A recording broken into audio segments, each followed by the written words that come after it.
it online. Okay. So tonight, what we're going to look at is I Am That by Nisargadatta. And here's what he has to say. The questioner says to him, sorry about that. wait just a minute, let me just, I have to mute. It.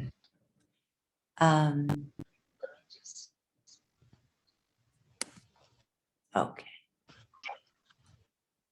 Okay. So the questioner says to him, as I can see, there's nothing wrong with my body, nor with my real being. Both are not of my making and need not be improved upon. What has gone wrong is the inner body. Call it mind or consciousness, whatever the name. Nisargadatta, what do you consider to be wrong with your mind? Questioner, it is restless, greedy of the pleasant, and afraid of the unpleasant. Nisargadatta, what is wrong with it seeking the pleasant and shirking the unpleasant? Between the banks of pain and pleasure, the river of life flows. It is only when the mind refuses to flow with life and gets stuck at the banks that it becomes a problem. By flowing with life, I mean acceptance, letting come what comes and go what goes. Desire not, fear not. Observe the actual as and when it happens. For you are not what happens, you are to whom it happens. Ultimately, even the observer you are not.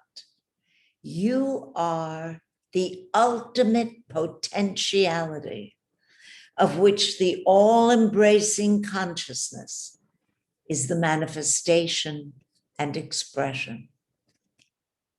Well, yet between the body and the self, there lies a cloud of thoughts and feelings, which neither serve the body nor the self. These thoughts and feelings are flimsy, transient, and meaningless, mere mental dust that blinds and chokes, yet they are there, obscuring and destroying. Nisargadatta, well, surely the memory of an event cannot pass for the event itself, nor can the anticipation. There is something exceptional, unique about the present event, which the previous or the coming do not have. There is a livingness about it, an actuality. It stands out as if illumined.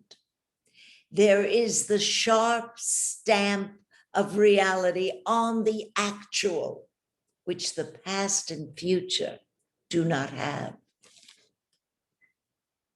Well, what gives the present that stamp of reality? Nisargadatta, there is nothing peculiar in the present event to make it different from the past and future. For a moment, the past was actual and the future will become so. What makes the present so different?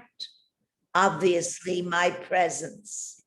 I am real for what I am always now in the present. And what is with me now shares in my reality. The past is in memory, the future in imagination. There is nothing in the present event itself that makes it stand out as real. It may be some simple periodically occurrence, like the striking of a clock, In spite of our knowing that the successive strokes are identical, the present stroke is quite different from the previous and the next. Question, but we deal with things remembered as if they are real. Well, Nisargadatta, we consider memories only when they come into the present. The forgotten is not counted until one is reminded, which implies bringing it into the now. Oh yes, I can see there is in the now some unknown factor that gives momentary reality to the transient actuality. You need not say it is unknown, for you see it in constant operation.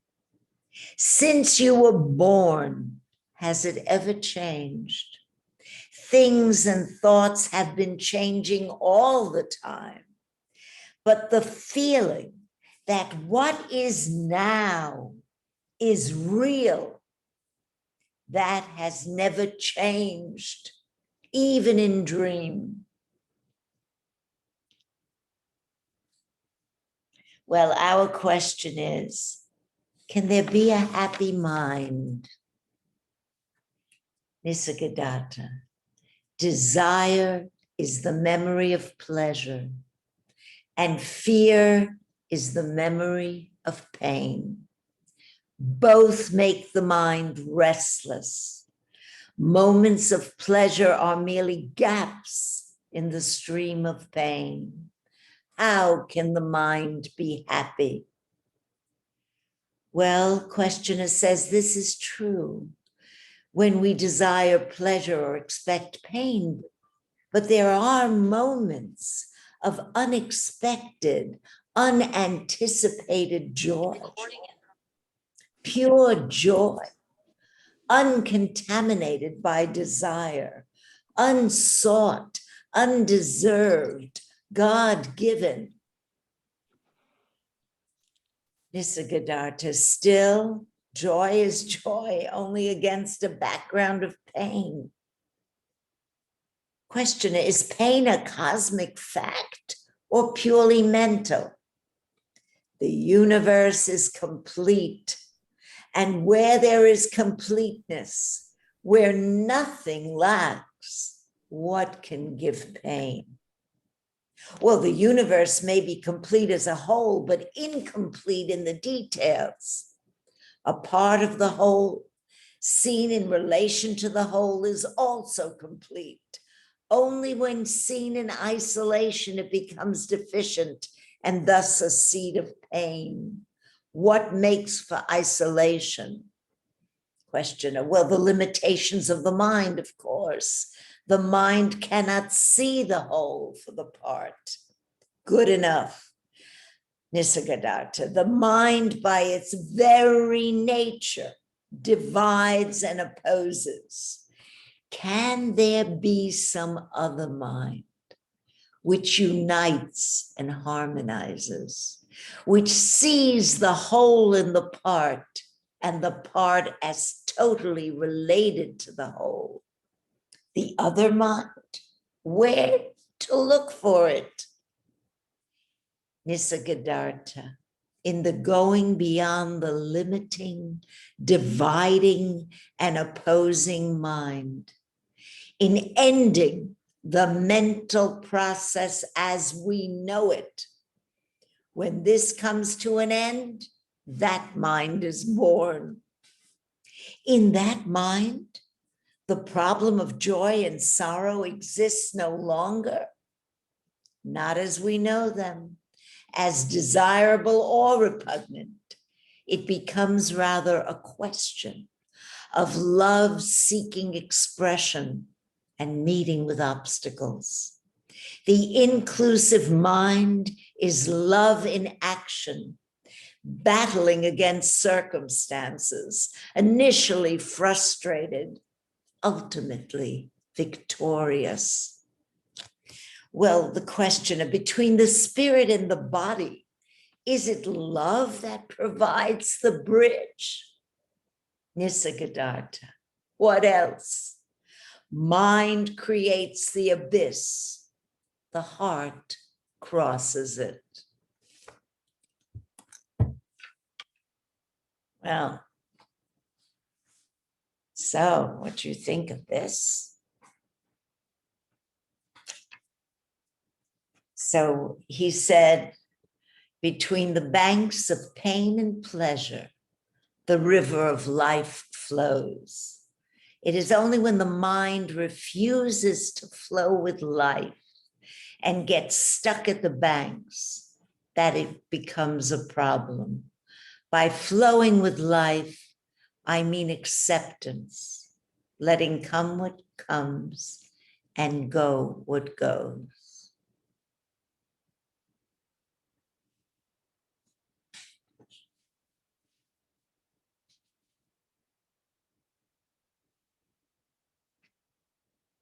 He says, desire not, fear not, observe the actual as and when it happens. Observe the actual, the what is, as and when it happens. For you are not what happens, you are to whom it happens. Ultimately, even the observer you are not. You know, the observer, the me. Even the observer you are not. You are the ultimate potentiality of which the all-embracing consciousness is the manifestation and expression.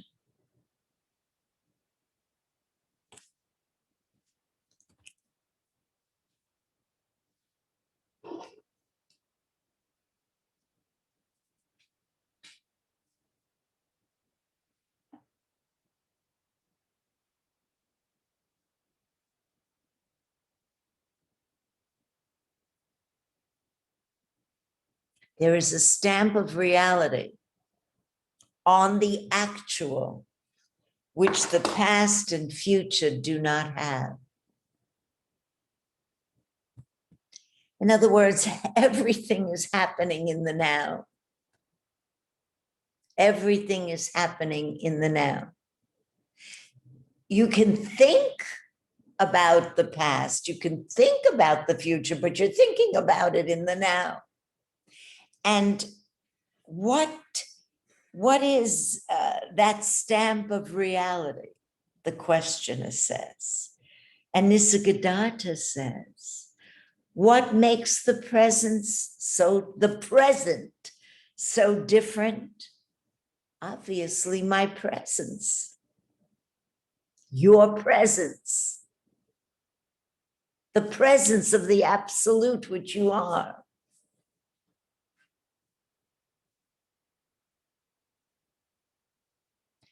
What is with me now shares in my reality.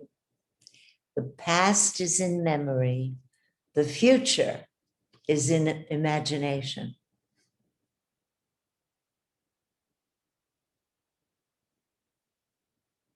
So there's two important messages here. Two important messages. The first, acceptance. Let come what comes, let go what goes. Acceptance of life. Don't force life. Don't push life around. Be open to whatever it brings. And then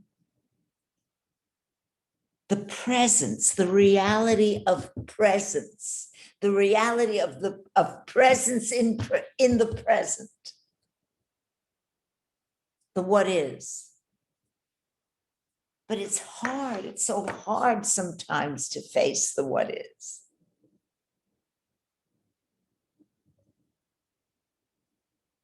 But that's the only reality, he said.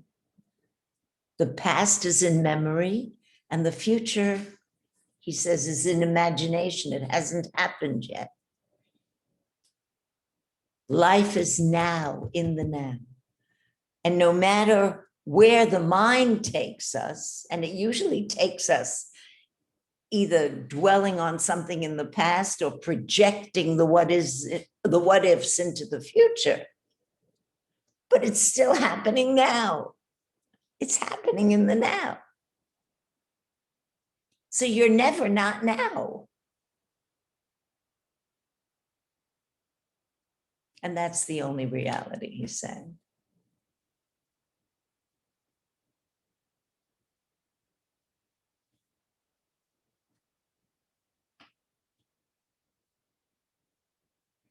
And then he says,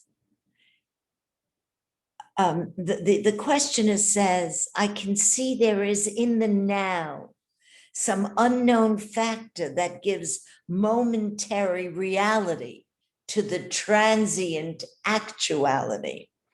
And Nisargadatta says, you don't have to say it's unknown, for you see it in constant operation. Since you were born, has it ever changed? The feeling that what is now is real has never changed. And that's true.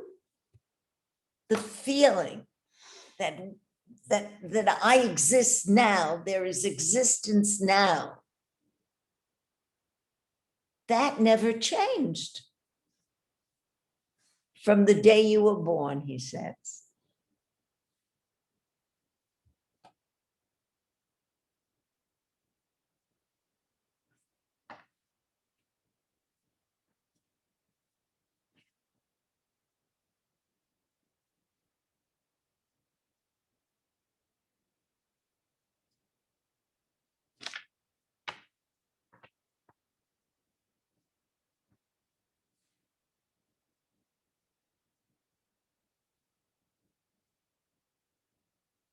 Desire is the memory of pleasure, and fear is the memory of pain, and both make the mind restless. So it's interesting because then the questioner asks him about joy. And Krishnamurti always said, pleasure you can pursue, but joy comes uninvited. And Nisargadatta is saying, yes, but joy is joy only against a background of pain. I'm not sure that I agree with that. I think pleasure seems to be Right. against a background of pain. Right. But joy, I think joy is of a different dimension. Well, usually they use the word bliss. Ah, yeah. Yes. He may be equating joy with Pleasure. or happiness. Right. It may be a word thing, a language Mhm. thing. But if you look at joy as being in the present, that when you're present and joy is here and now, that's different than the memory of joy or the future of anticipation. Right. Right. The memory of joy is really what creates pleasure. Right. Right. And then we pursue that, you know, and then we're pursuing that. Yeah.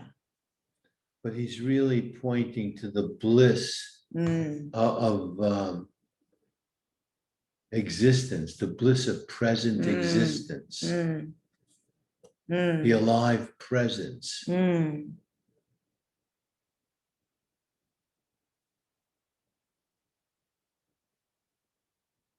What do you think of when he says, the mind by its very nature divides and opposes? Okay, I think that's accurate. He says, can there be some other mind which unites and harmonizes?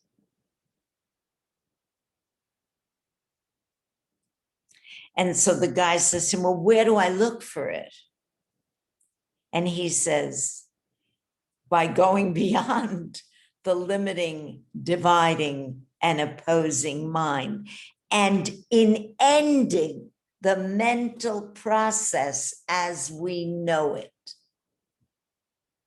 So what does he mean by that? Ending the mental process as we know it. What is the mental process as we know it? I think that's the mind. Yeah, That when we're in the mind and we're analyzing and we're trying to assess and think and judge, that, that's where the mind gets, in the way. right. That when you're in the present and the observing self or the witness, Yes. then you're really in the present, Right, right. where you're experiencing things. So the mental process, yes, Bernie, absolutely. Yeah, because otherwise, once you start to think about it, then you're judging, you're analyzing, that's the mind working to kind of figure it out, and that's not observing. That's right. And That's that's right. And that's the me. Yes. That's the me. That's the me that we've identified ourselves with. Well, we've been conditioned to accept thinking as the God. Yes. I mean, we're taught to think. I mean, ever since I'm a little boy, you do something, well, think what you're doing, that you're constantly reminded, think. And with an understanding that thinking is nothing more than a process of processing thoughts that arise from memory, then when you're engaged in thinking, you're forever in the past or the future and not dealing with the present. And I think what Mr. Gadatta is saying, that all living is actually done in the present.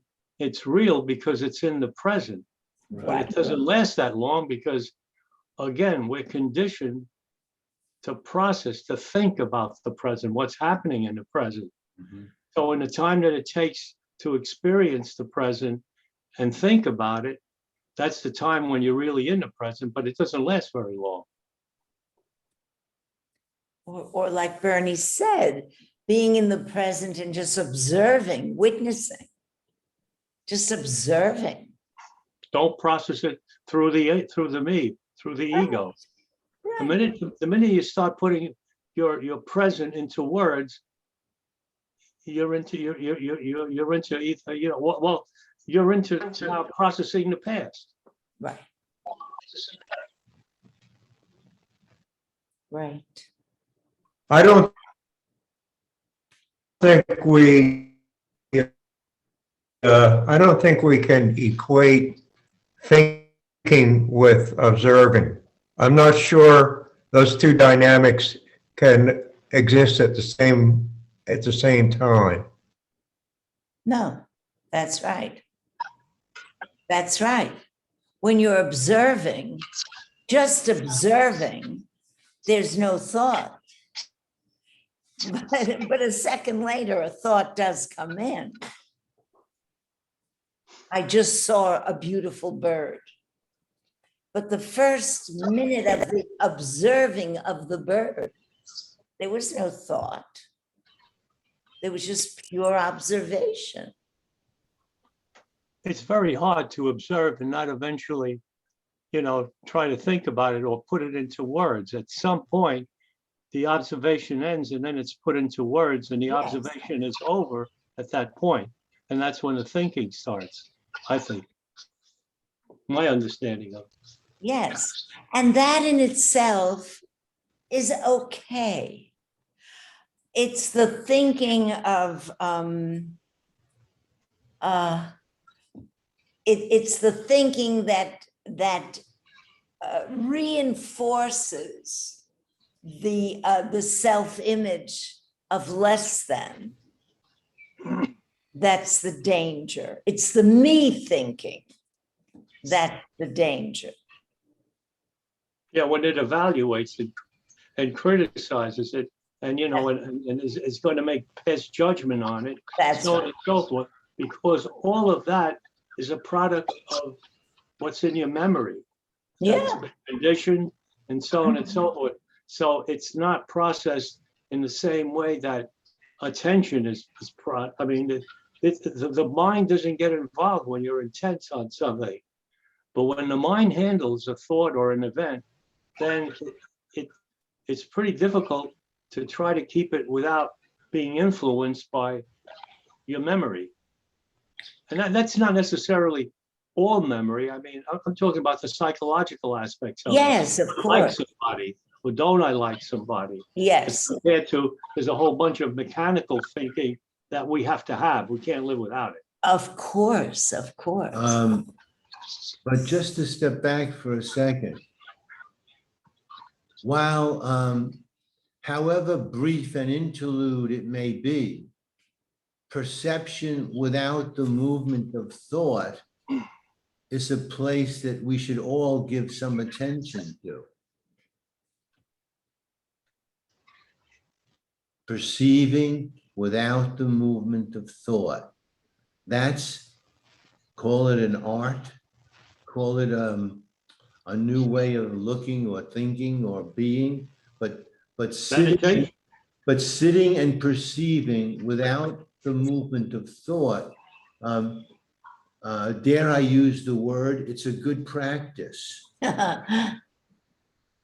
It's a good practice. That's a muscle we don't exercise very often. That's a good point. Perceiving without the movement of thought. So that would be perceiving without naming, Yeah. because the minute we perceive, we Yes. name what we've Mhm. perceived. Mhm. So when you say as a practice, that would be perceiving without the movement of thought, would be without naming what one has perceived, Mhm. just as a practice. Yeah. But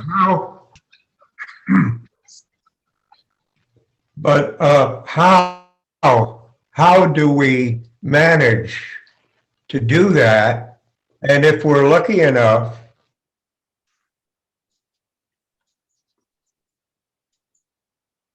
to actually do it for just one split second, You cut out, I didn't hear, did you hear? I'm Uh, sorry, Bill, Bill how started. then do we practice it? How do we get into practicing it? Okay. Well, I guess I'm cutting in and out because you are. because why? Oh, we can't hear you, Bill. Can you hear me now? Yes, Okay. My question is, and it isn't that I don't appreciate everything that this gentleman, how do I migrate from theory to practice and activity such as it is that we're endlessly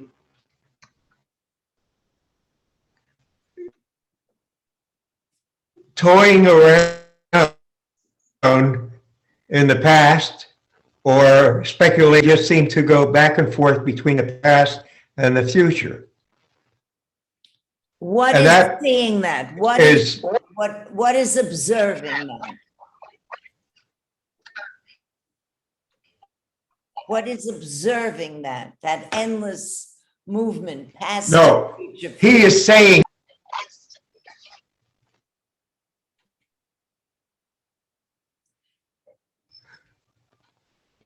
It's the seeing. The seeing is the doing. You're doing it by seeing it without the movement of thought, just pure observation. Just seeing how the mind is moving into the past or projecting into the future.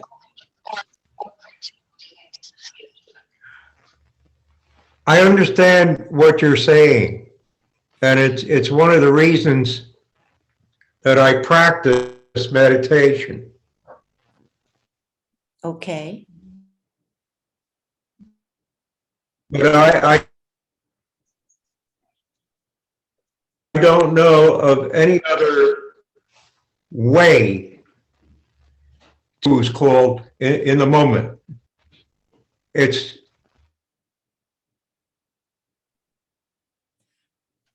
Okay. only comes during my normal waking hours if I'm able to practice meditation on a daily basis so that it begins almost by osmosis to make its movement into my daily state of. Okay. So what you're saying, it's a living meditation. It's a living meditation. So you do that whether you're sitting at home or whether you're at work or whether you're washing your dishes. It's a living meditation. The observation of that mental process. I think what also may be pointing to, I think Krishnamurti expounds this quite a bit, and that it's the power of words and how the power of words and how words affect how we think, and so on and so forth. How there's a process involved. That is to say, seeing doesn't require words. There is seeing, and the seeing at the event of seeing doesn't have an object. It only has maybe an observer. Maybe it doesn't even have the observer. There's just the act of seeing.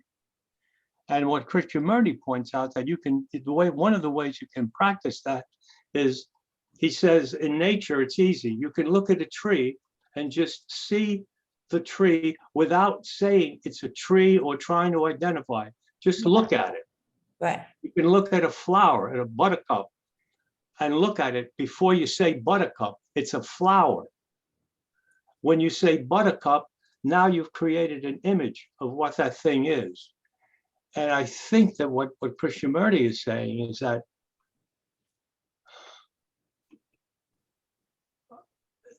in a sense, meditation is seeing, is being present without verbalizing it, because the verbalizing is an act of the ego, is an act of the self. It Right. doesn't, you learn that. It's something that is Yeah. part of you. And that's the problem part of it. That's the problem part of this whole business of going through life and seeing and talking and rating and all this sort of stuff. I can't explain it well, but just trying to see something without verbalizing it. Yeah. It's not too bad in nature, but it's extremely difficult when you try to do that and look at a person, because primarily you're looking at an image of a person that you've already established. Right. So That's right. it's That's right. being That's the ego awake, that's doing that. Mhm. right? But it's being awake to each new moment. Mm, Now, I want to say, I don't know what's so difficult. mm. If you sit quietly and have no movement of thought, you're awake to the presence of your being. And now, yes, a thought intrudes, but when it intrudes, I recognize it and I let it go, and I come quickly back to perceiving without the movement of thought. For whatever moment or split second that is. And then if a thought intrudes again, I do the same thing. It's being awake to each alive moment and to see what floats across my awareness. And not just getting on an automatic train of naming and having a a commentary to what I see. It's seeing without a commentary, So it's not really I see. of course. Yeah. The No, language, but that's yeah, important. of course, the language is dualistic, but That's the witnessing. right. I think what you're saying, Paul, you said before perception without the movement of thought. You were talking about that. Right. Can you guys hear me okay? Oh, A a little little low, louder. Chip. You're, Okay. All right. Hold on. Let me boost it.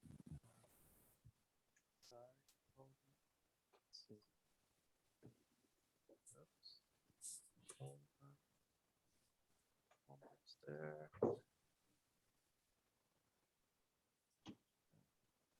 How about now? good. Better. Better? Is that good? Can you hear me? Yes, fine? yes. That's good. Excellent. I think when you were talking before, Paul, you were talking about perception without the movement of thought. And that's, you're kind of reiterating that here. I think one of the big problems I have in our conversations is this word thought. And we haven't really defined what that is. And so you're talking, Paul, you're talking about perception without movement of thought. But for me, perception is thought, you know, in other words, everything, in other words, the Vedantic thing is there's only consciousness, right? So everything that's being experienced within consciousness for me is in the realm of thought. And then I think we have this thing called egoic thought. And I think Ugo is making a great point about changing things into words and, you know, this whole process of extrapolation. And we've talked about, you know, removing ourselves from being in the present moment. And I think that's all very powerful and accurate. But I think it would be really helpful if we were able to actually define what we mean by the word thought. Because for me, when you say perception, I think, and we talked about this a few weeks back, I think if you were monitoring the brain, and this is a little bit complicated because there's more to this, but I think if you were monitoring the brain and you were having a perception, you were witnessing a sunset, let's say, I think the brain would be triggering. I think you'd see activity within the brain. So I think there would be neural synapses firing, et cetera, et cetera. So for me, the act of perception in of itself is recognition of thought. That's how I see it. So anyway, I think it's very confusing because we don't have a definition, you know, for that. So anyway, that's just my. Well, there may be obviously some brain activity when one perceives the sunset, but that doesn't necessarily mean that it's associated with a thought, because a thought, I always thought that thought was a mechanical process in the brain, and it was based on memory. And memory is based on experience. However, the immediate perception of something doesn't necessarily trigger a memory. We call it sunset, and then, yes, then thought is activated and names it sunset. But that first moment, that second of perception of this, of what we're calling sunset, there's no observer, and the observer is the observer. There's no differentiation. Then the mind taps into memory and calls it a sunset. So can we possibly, just as an experiment, can we begin to just look, to observe without naming? At I think any, it's I think it's more than naming, though, because I think what happens, and this is, we have no control over this, is when we observe, it then becomes a memory. So it gets stored in a memory, even if we're not naming anything. It's an automatic function of the brain to then store it, because everything is stored in the brain. Yeah, but there are I mean, look at all the thousands of days we've already lived. I think thousands of days. I don't know. We don't have a memory of everything. I can't. We do. We do. I can't We even may remember- not have a conscious memory of it, but it's in the brain. Well, I don't know. You may be right. I don't know if that's 100% hold on. accurate. I don't know. You may be right. So, When you put something into words, that's thought.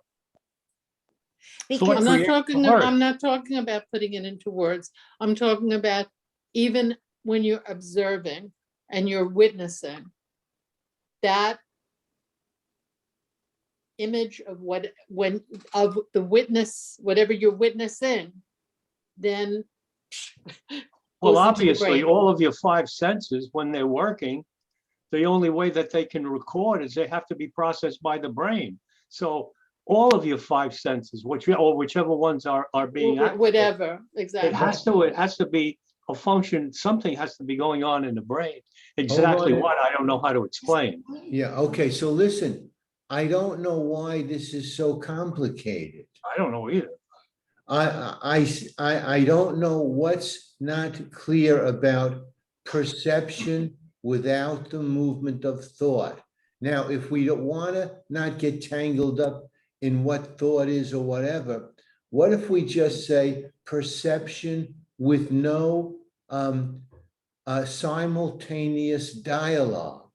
There you go. Perception with no editorializing.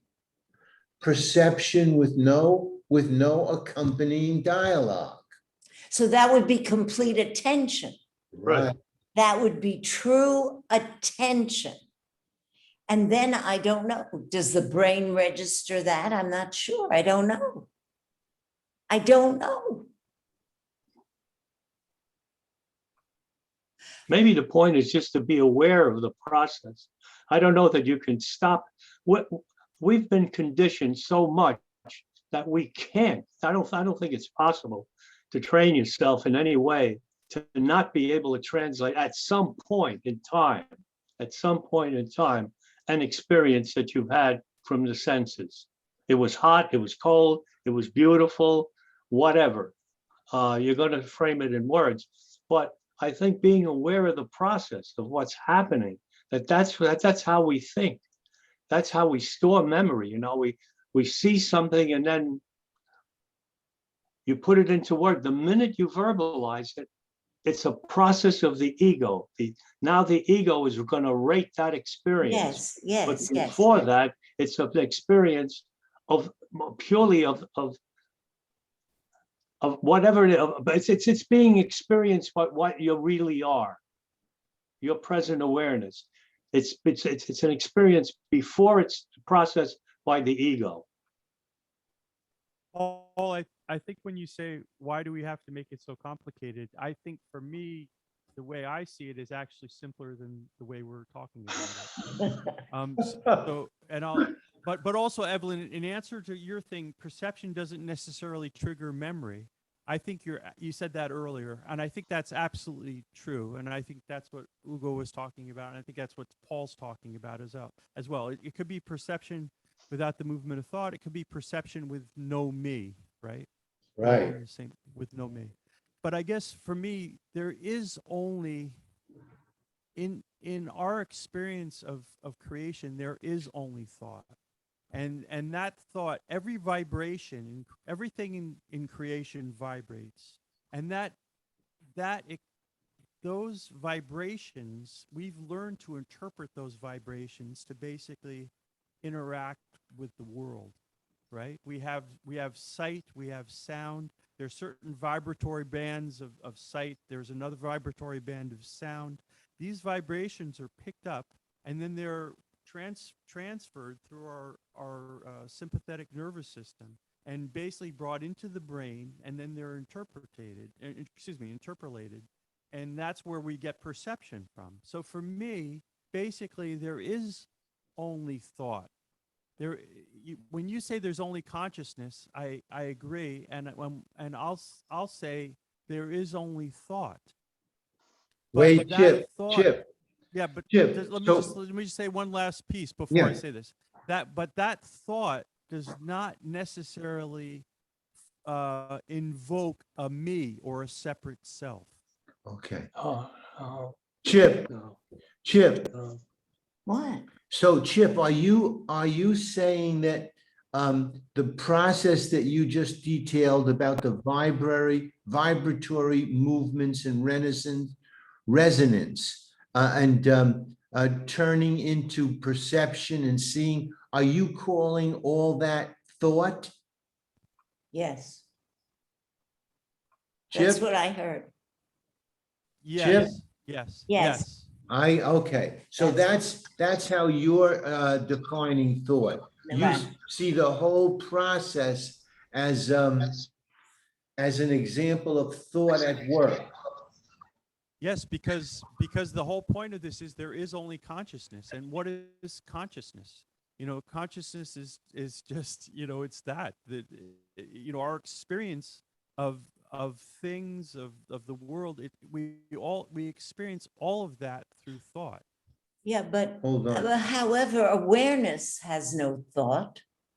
Awareness, exactly. So awareness Has no thought. Exactly. So awareness is outside of the realm of creation. There's no vibration in awareness. There just Okay. simply is. There's no thing in awareness. That's right. That's right. Yeah. That's right. And that's the differentiation for me between awareness and consciousness. Okay. Consciousness is within the realm of creation with thought, and because it's conscious, with, and whatever the shush part is. Okay. That makes a lot of sense. I can So for me, understand that. if we actually look at the physiology of this, we'll acknowledge the fact that there's a vibratory experience that we have with our perception. Our perception is occurring for us through the realm of vibration. Yes. So, okay, wait a minute. There's some interference. There's an echo that's someone needs to mute because, okay, thank you. I got a problem with that. With what? With the recording, this vibrations being the basis for recording thought. Your experience, as your senses experience, they're being processed through the sensories that you have, but those sensories are prejudiced. You're seeing it by a conditioned viewing. You're not seeing what's really there. I mean, all the talk that we have endlessly about trying to see what is, and how our inability to see what is, and our inability to see what is based on the fact that our seeing, our hearing, our listening, our tasting is conditioned. So you're not seeing what's there. I think if a child could possibly be born with no prejudice and constantly be aware with what is, without any interruption of saying this is good, that's bad, just being with what's there, then maybe the content of conscious would not be diluted by conditioning. So that when a thought arises from your consciousness, it would not be in any way distorted. But I think that my memory, the memory that I have, it's been recorded on a bias. It's been run through the ego, through me. And that's the memory that gets recorded. Now, if there was a way of recording it prior to that conditioning processing, then yeah. But I think that to use thought as a god for thinking is it has to be more or less understood that at least the psychological part of it is subject to a lot of conditioning, which doesn't allow you to see reality or to see what is. Okay. I don't know if I'm explaining that So, right. yes, Yeah, Ugo, that scientific, that bias that you're talking about, yeah, I agree with you that exists for the egoic self. Absolutely, 100%. But when we're talking about just viewing or just perceiving a sunset without and being in the present moment, that egoic bias is not there in that moment.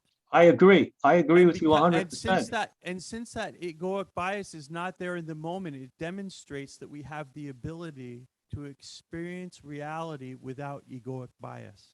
That's right. Yep. That's right. Absolutely. That's right. Absolutely. And But that that's not how we brings live us, our lives. that's right. And that brings us to awareness. And it Wait, is can I just awareness say- that can I just say one other shines quick the thing, Heather? spotlight. It's awareness that shines a spotlight on what is initially perceived, which then the mind activates thought, and we go from there. And Chip, fine, you can call it that. Let's call that consciousness. And yes, we could even call it unconsciousness, which is still consciousness. Yes, but the focus, I think, has to be on awareness, because that seems to be what in this little chapter he said has never changed and never changes and always is. And that is what we fundamentally are. Now, we may have identified ourselves with consciousness, the conditioned consciousness, which then creates this me that feels like a permanent entity. But that permanent entity, which feels like a permanent entity, is merely thoughts, memories, experiences. How do we put a pin in that? Awareness.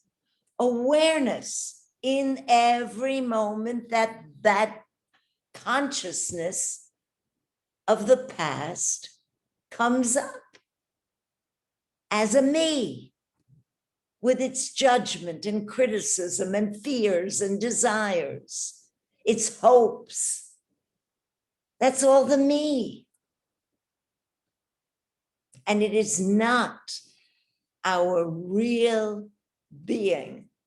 Our real being is that which has never changed. Awareness. And for many, or for some, who have realized their true nature, they do equate awareness with love, not the love that we talk about love. They call it love. And Nisargadatta says,